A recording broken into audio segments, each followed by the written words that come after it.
I always believed family came first. But the night I learned what my wife did to my parents, something inside me changed in a way I can't explain. I still remember the night I stepped off that flight, thinking only about home, about quiet mornings and familiar faces, and I had no idea that everything I trusted had already shifted while I was gone. Welcome to Dad's True Revenge, and if stories like this speak to you, you might want to stay with me till the end, and maybe even subscribe because some truths are hard to hear but harder to forget. Before anything else, tell me, where are you watching from?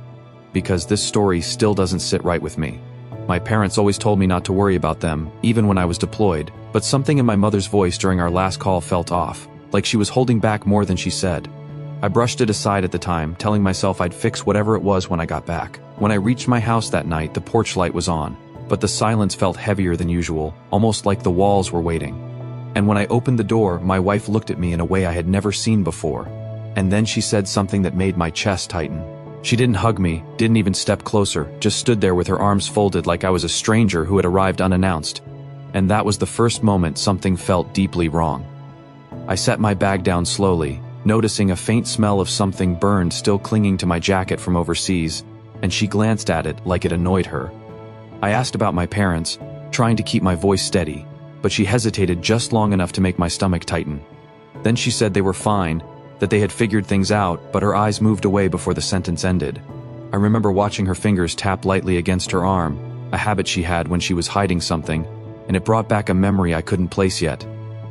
I didn't push further that night, not because I believed her, but because something told. The truth was already sitting in this house, waiting. And I had no idea how close it really was. The next morning felt too quiet, like the house had emptied itself of something important, and I noticed small things that didn't add up the more I looked around.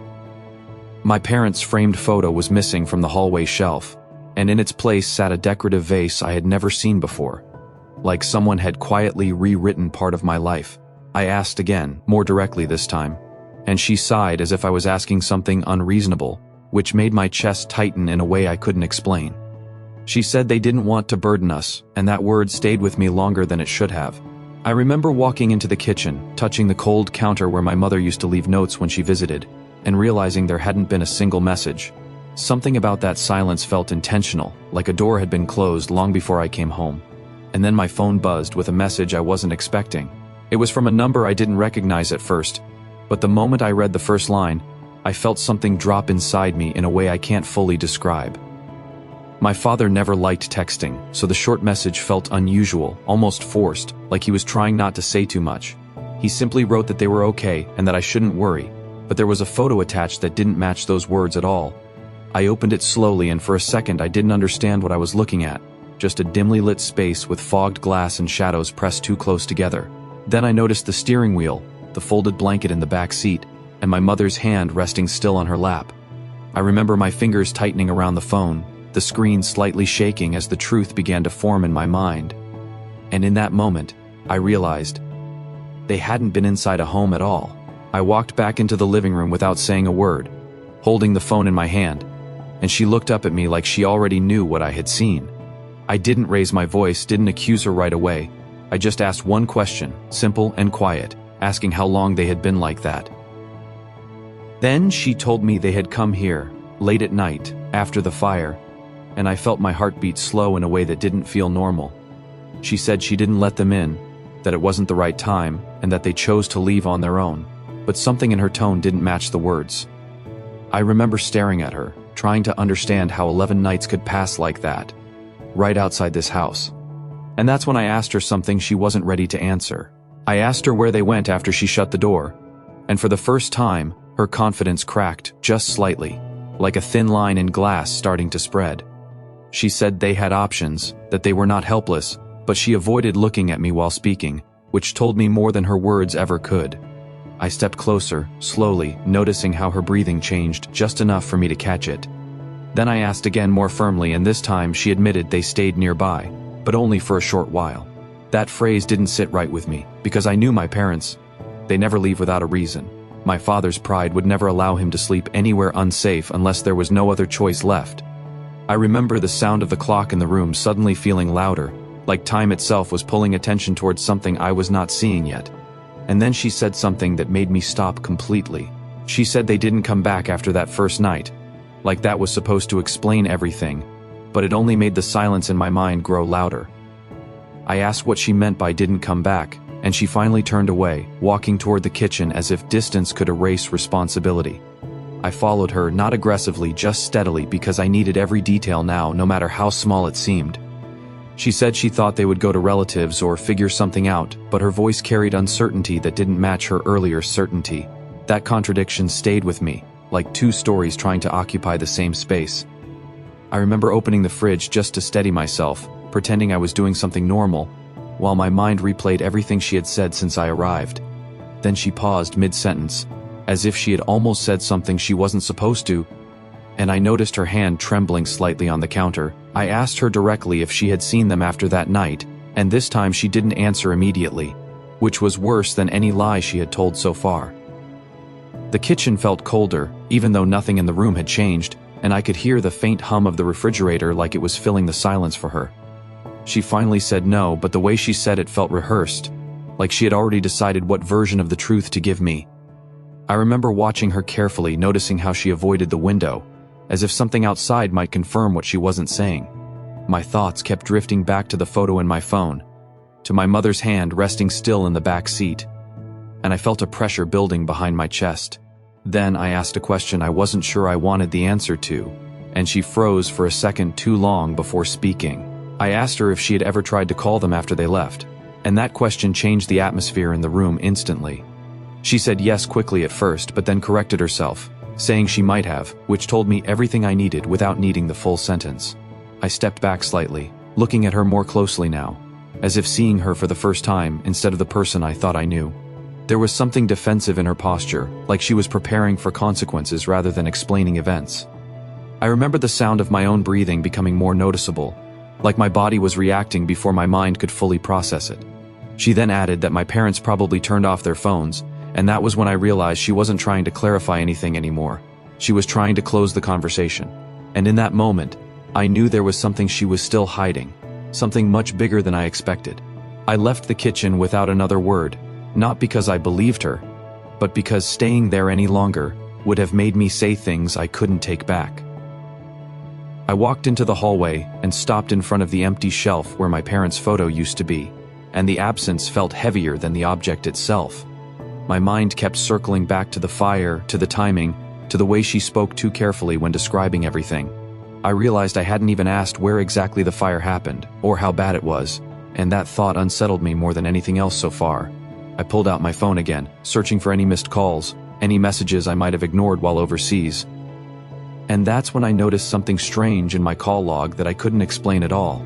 There were calls from my father's number that I did not remember receiving, all marked as missed during the same week I was deployed. I stared at the screen longer than I should have, because I was certain I would never ignore calls from my parents.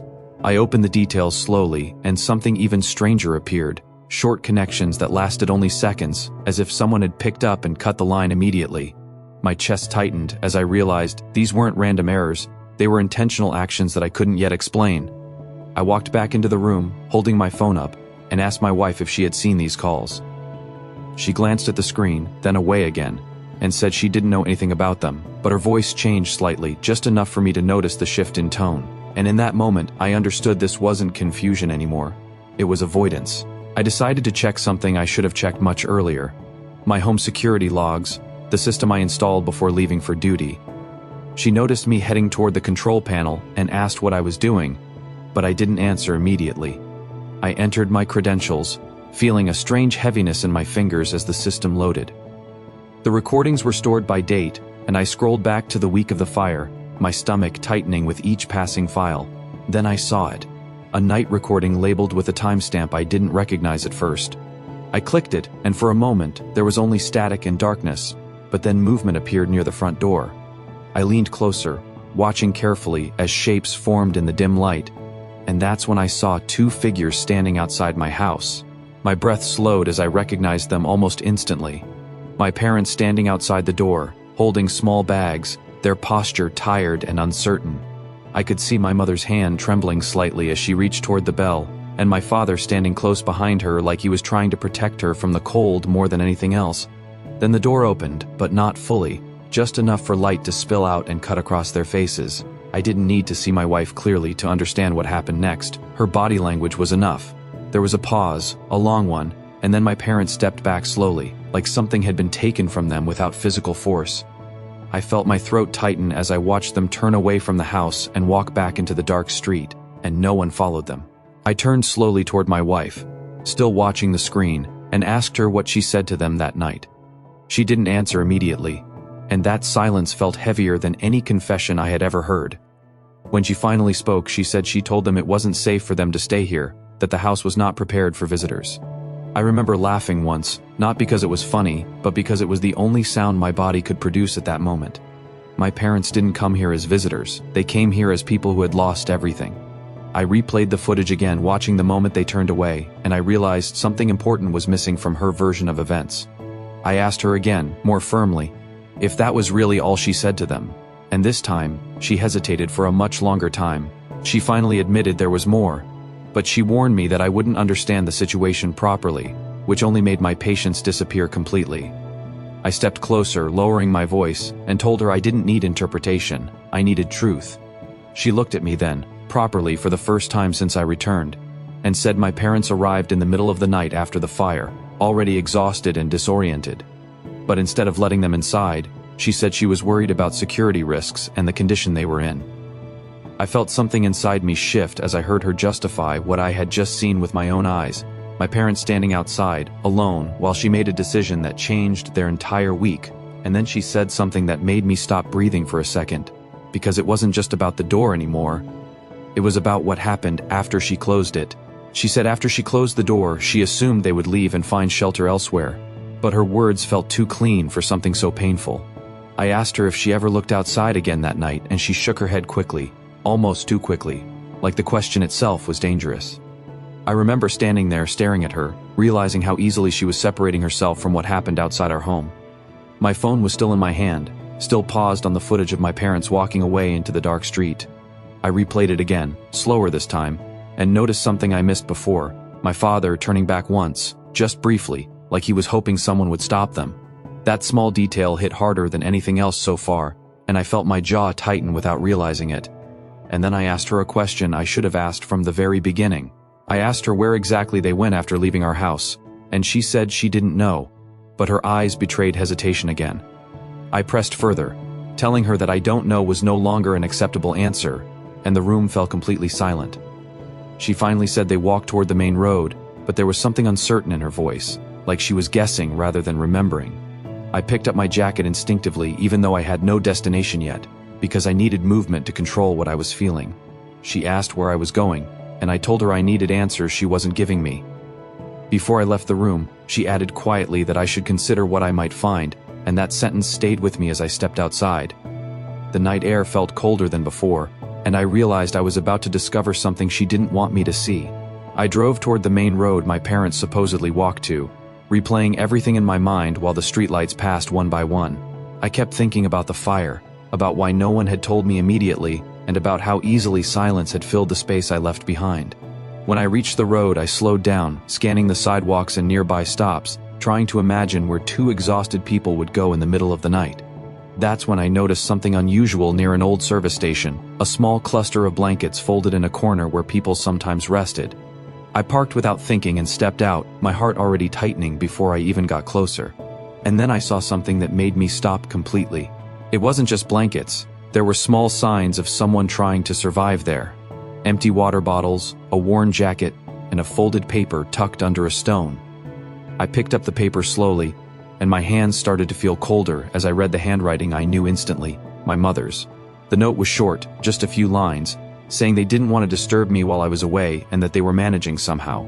But the words didn't match the situation I was standing in. Nothing about this looked like managing. I looked around again, realizing they had been here, possibly for nights, just a short distance from my home. My throat tightened as I understood they had been closer than I ever imagined, and still completely alone. I stood there longer than I should have, holding that note, feeling a mix of anger and disbelief rising slowly in my chest. Every detail I uncovered felt like it was rewriting the same story in a worse way each time. I got back into the car, but I didn't start the engine immediately because something inside me needed a moment to settle. I kept thinking about my wife's calm voice, her careful explanations, and how none of it matched the reality I was now standing inside.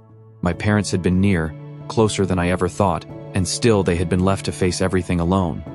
I finally started the car, but instead of going home, I made a decision that would change the direction of everything that came next, and I knew she wouldn't be ready for what I was about to ask her when I returned. I drove back home in silence, but my mind was louder than the engine, replaying every detail I had just discovered near that service station. The folded paper from my mother stayed on the passenger seat like it was watching me, reminding me how close they had been, and how far I had failed them without even knowing. When I reached the house, the lights were still on, but everything felt different now, like I was entering a place I no longer fully belonged to. My wife was in the living room, waiting, as if she already sensed the shift in me the moment I stepped inside. I didn't sit down this time. I just held the note up and asked her to read it out loud. She looked at it for a long moment, and then something changed in her expression that I had never seen before.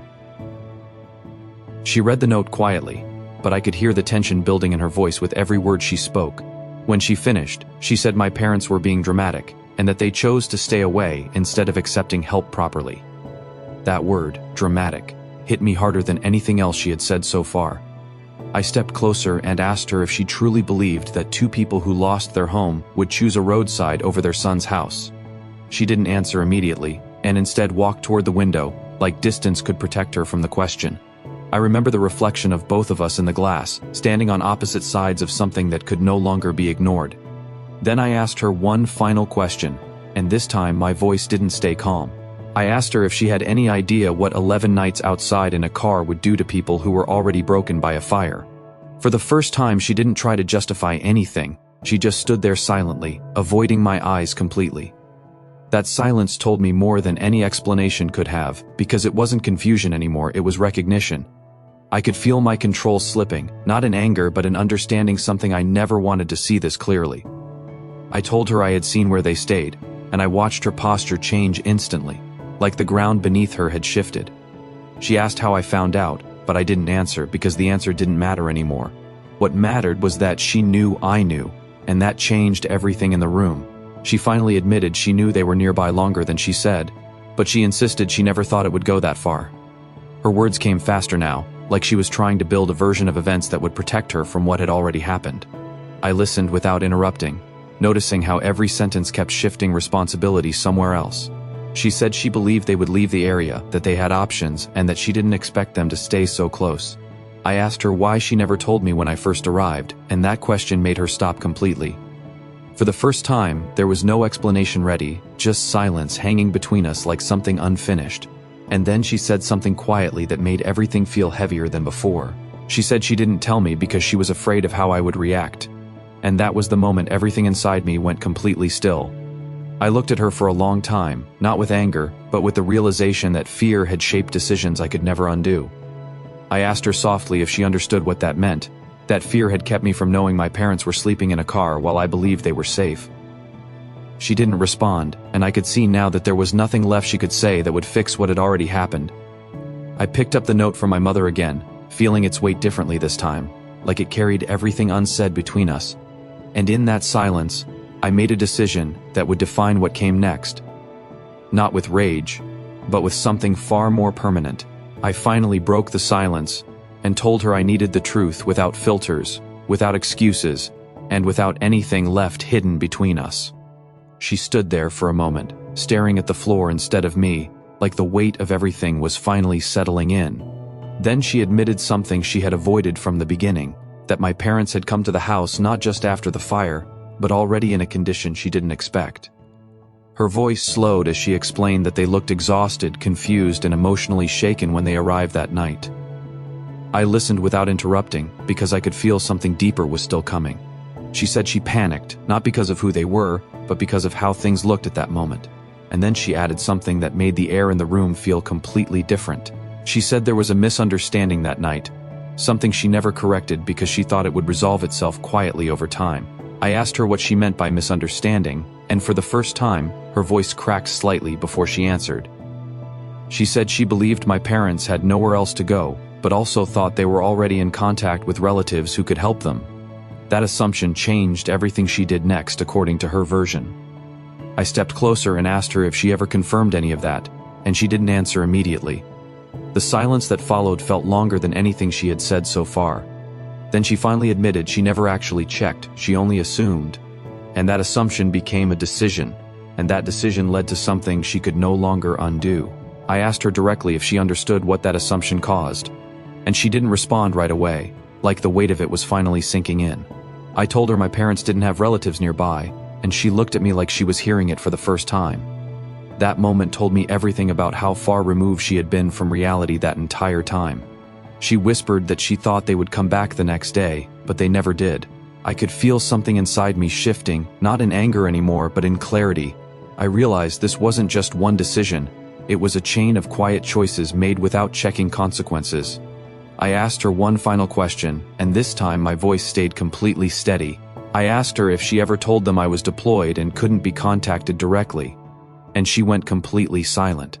That silence was different now, heavier, final in a way I hadn't felt before. She finally admitted she never clearly explained my absence, because she assumed they already knew everything. That was the moment everything aligned in my mind, every gap, every contradiction, every missing detail. I realized my parents had been trying to survive a situation without full information, while I was away believing they were safe. I sat down slowly this time, not because I was weak, but because I needed to process the full weight of what had happened. And in that quiet moment, I understood something important. This wasn't just misunderstanding anymore. It was irreversible consequence. I stood up again and looked at her, not with rage, but with a calmness that came from understanding everything too clearly. I told her I was going to find my parents no matter how long it took or what condition I found them in. She tried to speak, but I raised my hand slightly, stopping her without needing force or anger. I walked toward the door, feeling the house behind me become something I no longer recognized as home. Outside, the night felt different now, not uncertain, but final in its direction. I knew this wasn't just about what had happened anymore. It was about what I would do next, to make sure they were never left like that again. And as I stepped forward into the darkness, I realized something quietly powerful. The truth had already ended one life as I knew it, and was about to begin another I had not yet become. If this story made you feel something, don't scroll away like it didn't matter. These are the kinds of moments that remind us how fragile trust and family can be, and how quickly everything can change when silence takes over the truth. If you want more emotional stories like this, make sure you're subscribed to Dad's True Revenge, because the next story might hit even closer to home than this one. And before you go, tell me in the comments, what would you have done in my place?